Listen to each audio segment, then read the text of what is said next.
Então, amigos, nessa noite, antes de apresentar a palestra da noite, eu queria só passar alguns recados muito breves. Primeiro, a respeito, vocês chegaram aqui na casa, sentiram um cheirinho diferente de reforma, de tinta, é tudo pro bem, né? Então, a gente está, sim, passando por uma reforma muito bem-vinda e muito querida. Estamos reformando o banheiro que fica na biblioteca para que fique acessível para as pessoas que precisam, desse acesso. Essa entrada aqui da casa, que ela hoje não é ainda adaptada, para pessoas que têm dificuldades de mobilidade, vai ser alterada. Enfim, tem uma série de alterações que estão sendo feitas para melhor acomodarmos, e a casa agradece toda a ajuda que tem sido dada, as pessoas estão doando, toda ajuda é bem-vinda para que essa reforma seja concluída o mais breve possível. Na entrada da casa a gente tem ali o número do Pix também, da associação, fiquem à vontade para usar, quem tiver nesse momento a possibilidade, vai ser muito bem-vindo. Outro recado também que nos deixa muito felizes é a abertura de uma turma nova do estudo sistematizado da doutrina espírita, o ESD, que é um estudo feito, orientado pela FEB, pela Federação Espírita Brasileira, que segue o Livro dos Espíritos. São 2 anos para o estudo do primeiro livro da codificação espírita. Para a gente entender, pergunta a pergunta, são só 1018, tá? Por isso que são 2 anos. Então, são 2 anos que não é só a parte do conhecimento, dessa explicação filosófica a respeito da vida, da comunicação com os espíritos, quem somos nós, que é Deus, tem todas essas respostas lá e a gente reflete, conversa a respeito, mas o ESG é muito especial porque ele nos permite, ao longo desses 2 anos, criar novos laços. É ali um grupo que a gente depois vai vendo esse grupo se formar, se fortalecer nas amizades. É a porta de entrada para quem quer um dia voluntariar na doutrina espírita, ser um trabalhador espírita, tudo começa pelo ESG. E a gente ganha amizade de pessoas que têm o mesmo propósito que a gente, que querem o bem. Então é um estudo de 2 anos, às sextas-feiras à noite, das 7h30 às 9h, inicia logo após ali as festividades, de fevereiro, então na última semana de fevereiro vai começar, e para fazer as inscrições tem também ali o aviso no mural, mas pode vir conversar com a gente ao final da doutrinária, que a gente dá as orientações também. Em paralelo, quem quer estudar doutrina espírita, mas Emília, não sei se eu estou pronta para um compromisso de 2 anos, nas segundas-feiras a gente segue tendo o estudo introdutório da doutrina espírita, que é coordenado aqui pelo Paulo, tem a Sol também nas segundas-feiras, que é um estudo um pouco mais leve, Você pode vir uma segunda, vem na outra e vai testando as águas, Vai vendo se esse estudo é para você mesmo, segue tendo as segundas-feiras. Bem, gente, já me alonguei bastante nos recados, vamos para a palestra da noite, que é com a nossa querida amiga, trabalhadora dessa casa, Adriana Dada, que vai falar para a gente a respeito da importância do Evangelho no lar. Boa noite, Adriana. Obrigada, Miriam.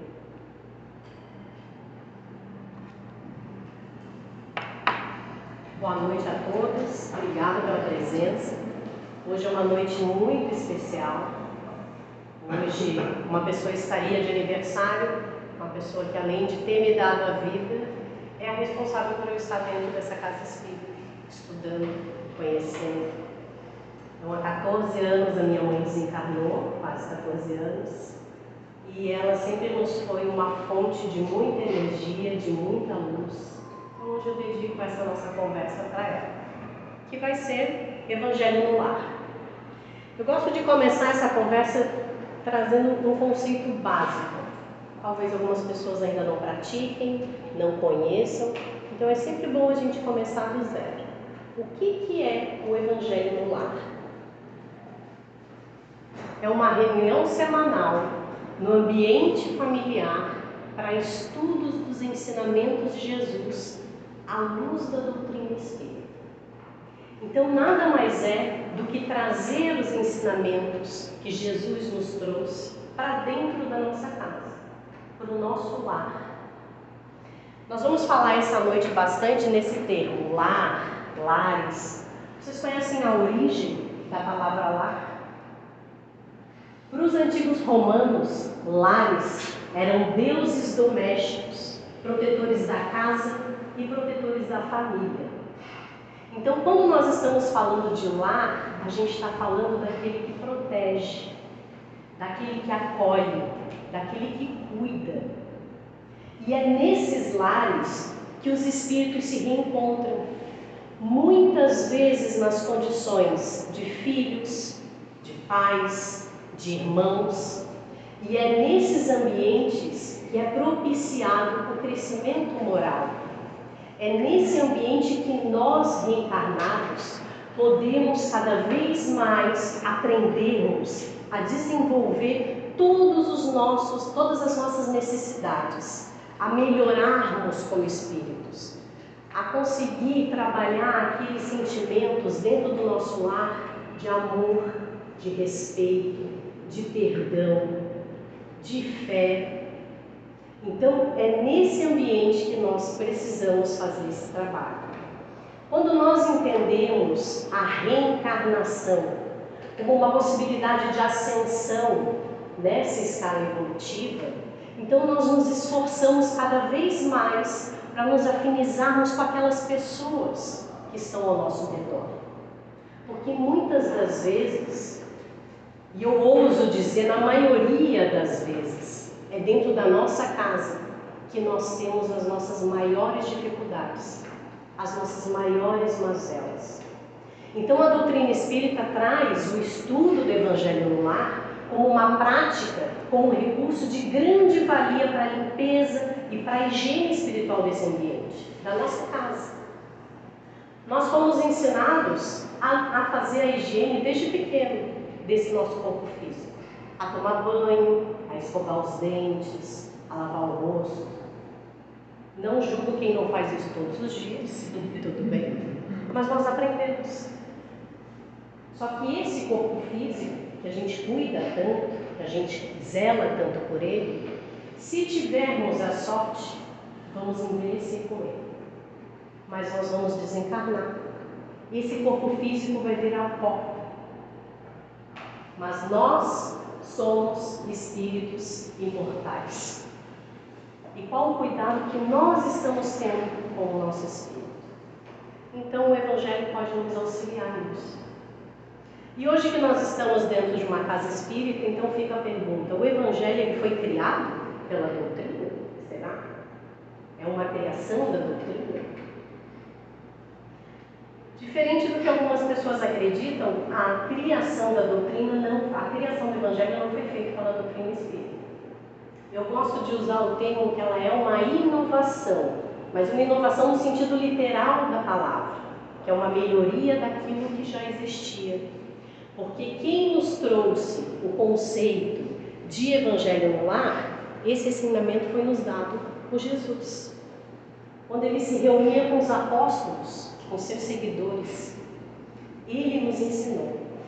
Foi numa visita de Jesus à casa de Pedro que ele nos trouxe essa necessidade de fazer o Evangelho no lar. E essa história ela é contada no livro Jesus no Lar. Não ficou a foto muito bonita, mas eu gosto sempre de trazer a capa do livro para as pessoas depois se interessarem, puderem buscar um pouco dessa história. Então essa história ela é contada nesse livro aqui, Jesus no Lar, que ela é do espírito Neio Lúcio, não dá para enxergar muito bem ali, mas ela é psicografada pelo Chico. E a história conta basicamente assim, que Jesus estava na casa de Pedro e ele reuniu os familiares, chamou para uma palestra edificante, intimou-os para uma conversa mais firme a respeito das vontades do Pai, e aí desenrolou aqueles escritos sagrados e iniciou aqui na Terra o primeiro culto cristão do lar. Nós estamos falando de um acontecimento que se deu há basicamente 2023 anos atrás, se o nosso cálculo estiver correto, mais ou menos isso. Onde não tinham livros para estudo, aonde os textos da Torá eram lidos somente nas sinagogas, e só os homens tinham acesso a eles. Então, quando Jesus propõe fazer essa prática familiar, ele já está quebrando vários paradigmas. Então, o que ele propõe? Que fizéssemos uma conversa na nossa casa, sobre os textos da lei, que hoje nós conhecemos como Evangelho. Mas ele não rotulou dessa forma. Ele apenas disse que queria uma reunião em família, para falarmos, para conversarmos, para ouvirmos, para falarmos e para podermos ouvir a todos. Nesse livro, Jesus no Lar, Jesus traz uma reflexão para a gente muito grande sobre os cuidados do nosso lar. E eu trouxe 2 textos que eu tirei desse livro que diz assim: o berço doméstico é a primeira escola e o primeiro templo da alma.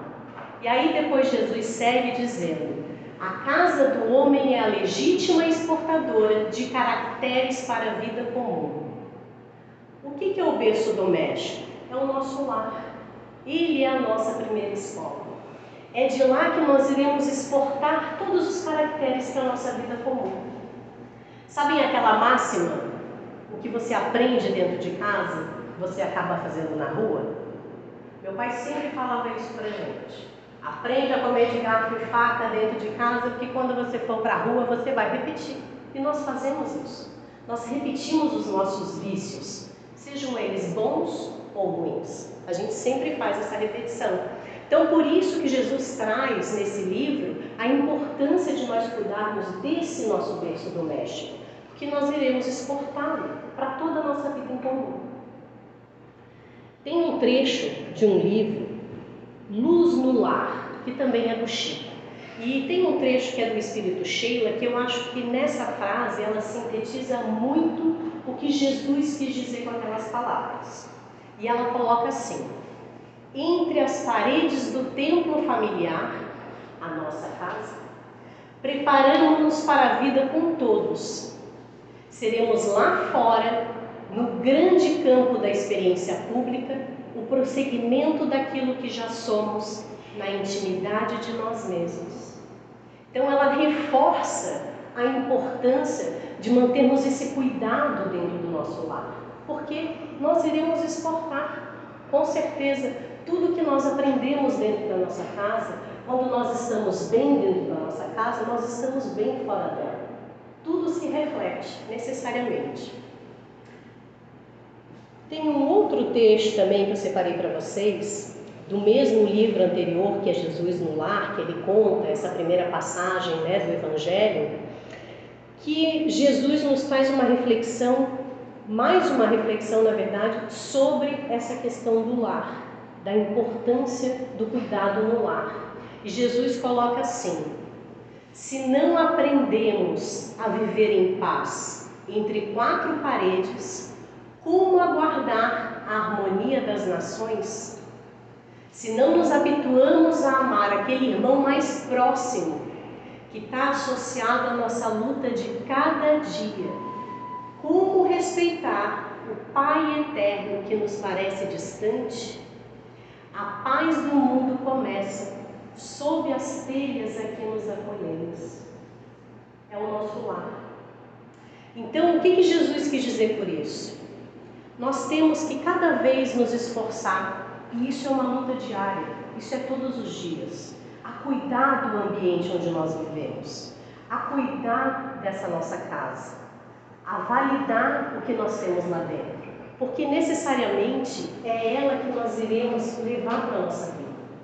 Então ele traz essa importância dizendo: olha, se você não for capaz de ficar bem com as pessoas que estão ao teu redor, que, como nós falamos antes, na maioria das vezes é dentro da nossa casa que nós temos os nossos maiores problemas. Então, se nós não conseguirmos conciliar, aceitar a diferença desses irmãos que convivem conosco, como é que nós imaginamos ter uma vida tranquila e bem lá fora? É inviável. Então, Jesus nos traz esse questionamento. E então, ele traz esse reforço da necessidade do cuidado com a nossa casa de uma maneira muito bonita, quando ele vem nos trazer, falando sobre o Evangelho, nesse livro Jesus no Lar. Mas então, se efetivamente não foi a própria doutrina que criou o Evangelho, como é que ela foi absorvida pela nossa casa, pela nossa doutrina espírita, perdão? Então, quem trouxe essa recomendação para nós foi Allan Kardec. Allan Kardec é o precursor da doutrina espírita.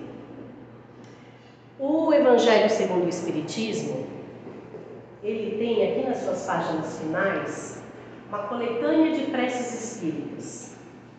Então, quando ele foi publicado, em abril de 1864, muitos leitores questionaram Kardec, mandaram e-mails, não, né, gente? Mandaram cartas, questionando a ele o tipo de oração que deveria ser feito na parte da manhã, à noite, dentre essas coletâneas das preces espíritas. Então, Kardec respondeu essa dúvida na Revista Espírita de 1864. Ela era um periódico já de publicação e responsabilidade de Allan Kardec, e ela se chamava Jornal de Estudos Psicológicos. Então, Kardec respondeu nessa revista espírita o seguinte: olha, que não era o intuito da doutrina determinar qual era o tipo de oração que você deveria fazer, ou pela parte da manhã, ou pela parte da noite, porque essa obra não tinha um cunho litúrgico. Mas então ele trouxe a recomendação de que necessariamente uma vez por semana, por exemplo no domingo, nós pudéssemos dar um tempo maior para uma prece, para uma oração, e também fazer uma leitura do Evangelho. Então essa recomendação de Allan Kardec, na Revista Espírita de 1864, ela é o embrião do que hoje a gente conhece como o culto do Evangelho no lar. Então, agora que a gente já conhece um pouquinho do conceito do culto e conhece um pouquinho da origem dele, vamos falar sobre os benefícios do Evangelho. A vida agitada que nós temos hoje, na nossa casa, no nosso lar, muitas vezes dificulta que a gente consiga conviver em família de maneira mais harmoniosa, que a gente consiga estar com os nossos familiares, num almoço, numa janta. Muito tempo atrás era muito comum a gente conseguir fazer essas refeições em casa. Hoje, com essa agitação, com esse dia a dia, essa correria, a quantidade de informação que nós temos, cada vez mais as famílias estão reclamando dessa falta de tempo. E aí, mesmo quando a gente está dentro do lar, com o mesmo horário que as outras pessoas, muitas vezes outras distrações acabam acontecendo. Internet, televisão, rede social. Então tudo isso acaba roubando o pouco tempo que a gente poderia estar reunido em família.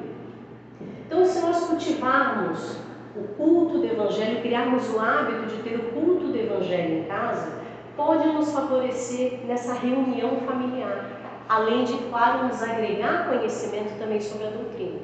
Então eu gosto de apontar aqui, como primeiro benefício, essa reunião em família. No entanto, não significa que se você está em casa sozinho, você não possa fazer o Evangelho. Porque, aliás, nós espíritas sabemos que nunca estamos sozinhos. Então, quando você está sozinha e você estiver fazendo o Evangelho, em algumas vezes você pode inclusive ter um parente espiritual, precisando ouvir uma palavra de Jesus.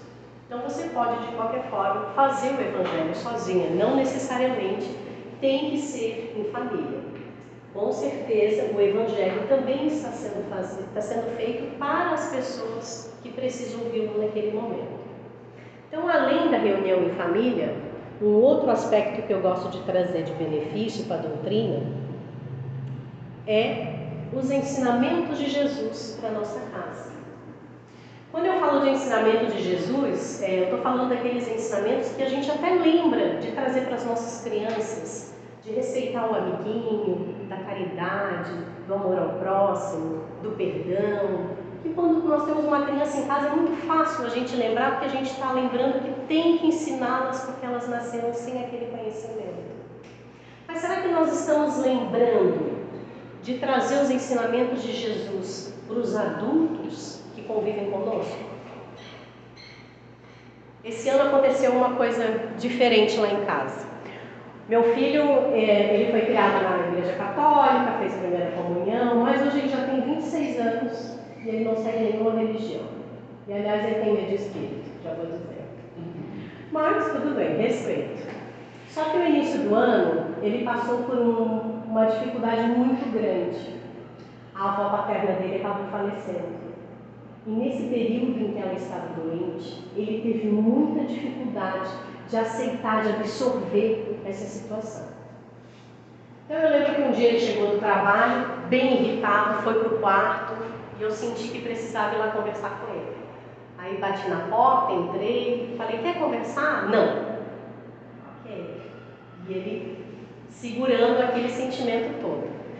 Eu falei, meu filho, pede para Deus te ajudar. Fala para ele da tua dor. Explica para ele o que tu estás sentindo. Explica que você não está sabendo lidar com esse sentimento. Ele vai te acalmar. Reza para ele. Eu não sei, infelizmente a avó acabou desencarnando, e eu não sei se naquele dia ele orou. Mas aquilo me fez prestar atenção em algo muito importante. Que há muito tempo eu não falava de Jesus para o meu filho. Porque na minha cabeça ele é um adulto. E nós temos sim que falar sobre Jesus. Então o Evangelho do lar, ele pode nos trazer essa lembrança, essa consciência de trazer os ensinamentos para a nossa casa, para todos que convivem conosco. Um outro benefício que o Evangelho também nos traz é que ele faz o equilíbrio de todos os membros que constituem aquele núcleo familiar, principalmente daqueles que participam. Eles se renovam nos seus hábitos, nas suas ações. Eles se percebem de uma maneira diferente, do quanto é importante essa mudança dentro do nosso lar. E isso acaba, inclusive, auxiliando naquele convívio. Porque, como nós conversamos, é muito difícil. Algumas famílias têm, graças a Deus, a possibilidade de só ter pessoas maravilhosas dentro da sua casa. Mas nem todos são assim e nós sabemos. Muitas das nossas dores são dentro dos nossos lares. Então, o Evangelho pode nos auxiliar a trazer esse equilíbrio, a fazer esse serviço ficar mais fácil com os nossos familiares. E também auxiliar a resolver todos os problemas, não só dentro da nossa casa, a começar a auxiliar isso também fora do nosso lar. Então, o Evangelho nos auxilia nesse sentido. E, claro, não poderíamos deixar de falar nisso, o Evangelho, ele forma as defesas magnéticas da nossa casa, impregnando de energia positiva o nosso lar. Porque o poder da oração, a oração modifica o padrão vibratório dos nossos sentimentos, dos nossos pensamentos. Então afasta aqueles irmãozinhos que estão desencarnados, que estão em enfermidade, e ele abre as portas para os bons espíritos. Se nós temos essa necessidade, e isso pode ser feito de uma maneira muito fácil, com oração. Uma simples oração já muda o ambiente vibratório, já nos auxilia nessa limpeza espiritual. Tem um trecho de um livro que é a Educação dos Sentimentos, que o Jason de Camargo trouxe a importância da oração no lar. E ele coloca assim: a prece proferida de coração é uma emissão eletromagnética de elevada potência.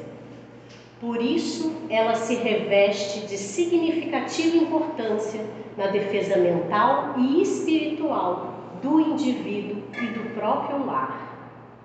Quando a família ora em conjunto, no Evangelho do Lar, por exemplo, essas energias se transformam numa verdadeira muralha de proteção em torno do lar, beneficiando os membros da família e da própria comunidade próxima a esse lar. Então, Jason traz basicamente um resumo disso que nós falamos agora sobre os benefícios, sobre a oração formar essa muralha de proteção dentro do nosso lar. E também acaba beneficiando todos os membros e, claro, a própria sociedade em geral. Tem um outro trecho de um livro que é do Richard Simonetti. O livro é Temas de Hoje, Problemas de Sempre. E o Richard também traz essa importância do Evangelho para o nosso lar. E ele coloca assim: o culto do Evangelho é uma forma de reunir a família em torno de um objetivo comum. A comunhão familiar, onde todos conversam, trocam ideias, falam de seus problemas, comentam as suas atividades à luz dos ensinamentos de Jesus, representam o mais eficiente estímulo para o estreitamento das ligações afetivas, transformando o lar em porto de segurança e paz, com garantia de equilíbrio e alegria para todos. Eu gosto desse trecho do Simonetti que ele fala, transformando o lar em porto de segurança. Como é importante hoje em dia nós termos um porto seguro. Lá em casa a gente tem um combinado, que o nosso porto seguro sempre tem que ser o nosso lar.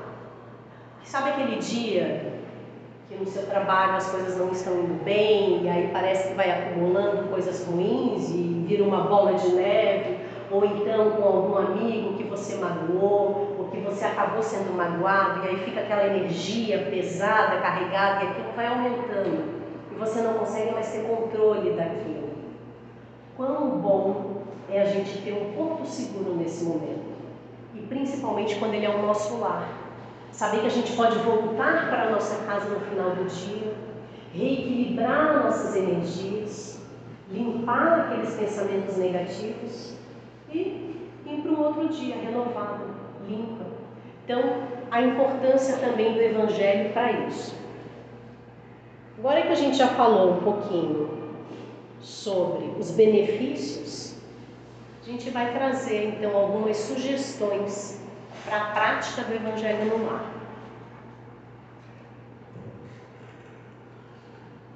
Mas antes de mais nada, a gente tem que lembrar que o Evangelho, ele é despojado de qualquer tipo de simbolismo. Então, nós não temos a necessidade de fazer o Evangelho com velas, com flores, com toalha branca, até porque isso meio que cria um ritual, e isso não tem vínculo direto com o próprio cristianismo ou com a própria doutrina espírita. Então, para se fazer o Evangelho, ele tem que ser da forma mais simples possível. E como é que a gente pode começar a fazer o Evangelho? Antes de mais nada, definindo o material de estudo. Para alcançar o objetivo da reunião, eu gosto de fazer com o Evangelho segundo o Espiritismo. Porque nesse livro nós encontramos as leis morais, universais e eternas. E isso independe da tua raça, do teu credo, da tua religião, da tua cultura, e independe da época também. Porque esse livro foi escrito em 1864 e ele é atual até hoje. Então, o que é o Evangelho segundo o Espiritismo? São os textos de Jesus, do Evangelho de Jesus, comentados à luz da doutrina espírita. Então ele é uma bússola, ele é uma cartilha de bem viver, como diz o nosso amigo Carlos. Eu sempre gravo essa frase que eu achei linda demais. Cartilha de bem viver, ele é uma bússola para a nossa vida. Então pode ser usado como material de apoio, mas também nós podemos usar outros livros da doutrina, como por exemplo, o Livro dos Espíritos. Nós temos outros livros também de Chico Xavier, Espírito da Verdade, nós temos vários outros que podem nos auxiliar nessa questão. Então, assim, definindo o material de estudo, o próximo passo é estabelecer dia e hora. Por que se deve estabelecer um dia e uma hora? Porque assim a gente evita que se faça compromissos naquele dia e naquele horário. Então, com essa recomendação, a gente cria o hábito do estudo do Evangelho. Então, ele também nos auxilia se nós estabelecemos dia e hora. E também precisamos saber que não existe um tempo de duração para o Evangelho. Não é fixo. Até porque vai depender muito de quem vai estar participando do Evangelho. Se tiver uma única pessoa, se tiver várias pessoas, então esse tempo é flexível. Mas antes de mais nada, para nós começarmos o Evangelho, o que é fundamental? Separar um copo de água ou uma jarra de água para que ela seja fluidificada durante esse trabalho do Evangelho no lar. Então, isso é fundamental. Com essa água num ambiente seguro, nós então podemos começar a fazer aqui meio que um passo a passo para auxiliar o Evangelho. Como é que nós iniciamos? Uma prece simples, uma prece que venha do coração, sem palavras rebuscadas, algo que realmente me fale a alma. Então abrimos a reunião com uma prece. Na sequência, nós procedemos então à leitura de um trecho do Evangelho. Algumas pessoas têm o hábito de abrir de forma aleatória o Evangelho para fazer a leitura, sob o pretexto de que os Espíritos estão escolhendo aquele capítulo para leitura. Mas eu sinceramente acredito que esse texto nos orienta e nos traz tanta reflexão que eu tenho até receio de perder algum capítulo. Então eu gosto de seguir a sequência da forma como ele foi redigido. Mas daí fica a critério de cada um. Então, depois que a gente escolhe o livro, que a gente faz o início da prece, que a gente procede à leitura desse trecho do Evangelho, chega então o momento de nós fazermos comentário a esse trecho bíblico. Esse momento é onde nós iremos, cada uma das pessoas que estão participando vão comentar, vão participar, dizendo o que entenderam a respeito daquele trecho. E também fazer uma leitura no sentido de como aqueles ensinamentos de Jesus podem ser aplicados no nosso dia a dia. Então esse é o momento em que todos participam. Só temos que tomar um pouquinho de cuidado para evitar, nesse momento aqui, a gente aproveitar e passar um sermão para a pessoa que está do nosso lado. Se a gente for com algum risco ali da semana, então já fizemos a leitura, já dou um toquezinho para a pessoa. A gente evita fazer isso nesse momento, por quê? Primeiro porque o Evangelho tem que ser num ambiente em que todos se sintam confortáveis para participar, para estarem sempre juntos. Depois nós também não podemos esquecer as palavras do Chico, que ele diz assim, que a interpretação do Evangelho à luz da doutrina espírita, ela serve para a nossa reforma íntima. Nunca é para impor a reforma íntima para alguém. Então, quando a gente lê essa passagem do Evangelho e a gente comenta, a gente precisa entender o que aquilo pode ser absorvido para a nossa vida. O que nós podemos mudar como espíritos, aplicar no dia a dia aquele conhecimento que Jesus nos passou. Então, é esse o momento do comentário. Então, na sequência, a gente acaba fazendo uma vibração pelo lar onde está sendo realizada essa reunião, pelos familiares, pelos amigos, e finalizamos com uma prece final, também simples, singela, agradecendo a espiritualidade. Por que é importante agradecer a espiritualidade? Porque toda vez que nós fazemos o Evangelho no mesmo dia e no mesmo horário, a espiritualidade deixa aquele ambiente preparado para esse trabalho. Então isso é muito importante. E aí, com a prece final, vem o momento de nós tomarmos aquela água fluidificada, que já foi fluidificada pelos Espíritos. E lembrando de quando a gente beber aquela água, de mentalizar uma cura não só do nosso corpo, mas também do nosso espírito. E essa água vai nos auxiliar. Eu trouxe um trecho do livro Messe de Amor. Apesar de eu achar que não estou no patamar para ler Joana de Ângeles, que é uma pessoa muito, um dia chegou lá, esse livro ele é psicografado pelo Divaldo, e quando eu vi esse trecho, eu tive a impressão de que ele sintetizou exatamente tudo que a gente conversou hoje. E aí, a Joana de Ângeles diz assim: dedica uma das 7 noites da semana ao culto evangélico no lar, a fim de que Jesus possa pernoitar em tua casa. Prepare a mesa, coloque água pura, abre o Evangelho, distende a mensagem de fé, enlaça a família e ora. E Jesus virá em visita. Então, quando uma família ora numa casa, em comunhão com Deus, todo o bairro se beneficia. ou quando uma família ora num edifício e alça aos céus a comunhão com o Senhor, todo o edifício se beneficia. Quando nós criamos o hábito de fazer o Evangelho no mesmo dia e no mesmo horário, nós atraímos para aquele ambiente os espíritos superiores, que nos acolhem, que nos ajudam, que nos protegem. E aquele ambiente acaba se tornando um posto avançado de luz, onde aquelas almas caridosas, bondosas, sempre nos visitam. Eu termino essa nossa conversa.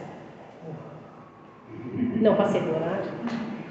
Eu trago aqui uma frase do prefácio do livro Jesus no Lar, de Chico Xavier, que ele diz assim: quando o Evangelho penetra o lar, o coração abre mais facilmente a porta ao Mestre Divino. Então, cientes de que a paz no mundo começa com a paz dentro da nossa casa, que tal nós começarmos o Evangelho do Lar hoje? Muito obrigada. Boa noite, queridos. Adri, muito obrigada pela tua exposição.